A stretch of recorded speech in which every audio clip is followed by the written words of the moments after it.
হয়, আটাল পথাৰ মাঝি গাঁৱৰ নিবাসী এজন গৃহৰক্ষী জোৱান বাবুল শৰ্মা নামৰ ব্যক্তিজনে কালি এই মোৰ ভাইটিটোক বিশাল টুডু ছেকেণ্ড ইয়াৰৰ পঢ়া ছাত্ৰ মিললৈ ধান কুটাবলৈ পঠাইছিলোঁ। ধান কুটাই ঘূৰি অহা সময়ত ৰাস্তাত ৰখাই বিনা কাৰণত অতি দুৰ্ভাগ্যজনকভাৱে মাৰপিট কৰি বাটলি গুটিৰে আক্ৰমণ কৰি ভাইটিক গুৰুতৰভাৱে আঘাতপ্ৰাপ্ত কৰে। আটাল পথাৰ মাঝি বস্তি গাঁৱৰ নিবাসী শ্ৰী যতীন টুডু এইটো মোৰ ভাইটি। মিললৈ পঠিয়াইছিলোঁ ধান কুটাবলৈ। মিলৰ পৰা ঘূৰি অহা সময়ত ৰাস্তাত ধৰি বাবুল শৰ্মাই বিনা কাৰণত মাৰপিট কৰে। হয়, দাদাই মোক মিললৈ পঠাইছিল। মই ধানখিনি কুটাই ঘৰলৈ ঘূৰি অহাৰ সময়ত ৰাস্তাত ধৰি বাবুল শৰ্মাই তিনি ঘোচা মাৰে আৰু বাটলি গুটি তিনিবাৰ মাৰে। নমস্কাৰ, মোৰ নাম শ্ৰী বিশাল টুডু, মই হাতেঘাটি হায়াৰ ছেকেণ্ডেৰী।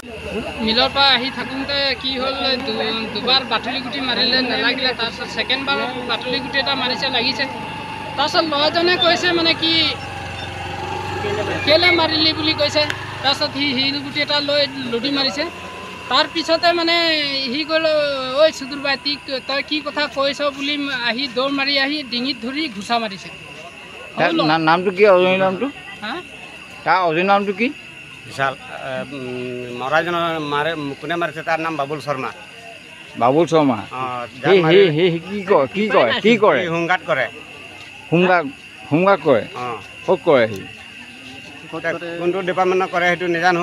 হোমগাৰ্ড কৰে সি? মুঠতে হোমগাৰ্ড কৰে। আপোনালোকক মাৰিলে?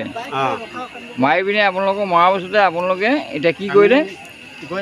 আমি গৈ নাপালোঁগৈ। তাৰপিছতে সি আহি মুঠতে ঘুচিয়াই চৰিয়াই আৰু ধান বস্তা এতিয়া মানে আপোনালোকে কি কৰিছে? এজাহাৰখন থানাত দিছে। থানাত আমি এজাহাৰ দিছোঁ। এজাহাৰখন আপোনালোকে দিছে। নহয়, থানাই বাবুলক এৰেষ্ট কৰিব লাগিব। নাইতো ঘৰত যদি কেনেবাকৈ দেখি পাওঁ তেতিয়া বেয়া হ'ব। থানাত যদি এৰেষ্ট নকৰে তেতিয়া যদি আমি তাত সেইফালে মাৰা পিটা কৰা হ'ব। তাৰপিছত আকৌ ইয়াত আমাৰ ৰিস্ক নলওঁ। মানে কি বাবুল বৰাক থানাই এৰেষ্ট কৰিব লাগে। আৰু যদি এৰেষ্ট নকৰে তাৰপিছত যদি সৰু ল'ৰা-ছোৱালীখিনিক বাটলি গুটি দেখাই আৰু কাম কৰায়, বাতৰি ল'ৰা-ছোৱালীবিলাক বাতৰি গুটি দেখুৱাই পিনি তাক সৰু ল'ৰা-ছোৱালীক কাম কৰোৱায়, এনেকুৱা কাম কৰায়। বাটলি গুটি লৈ বা কিবা কৰি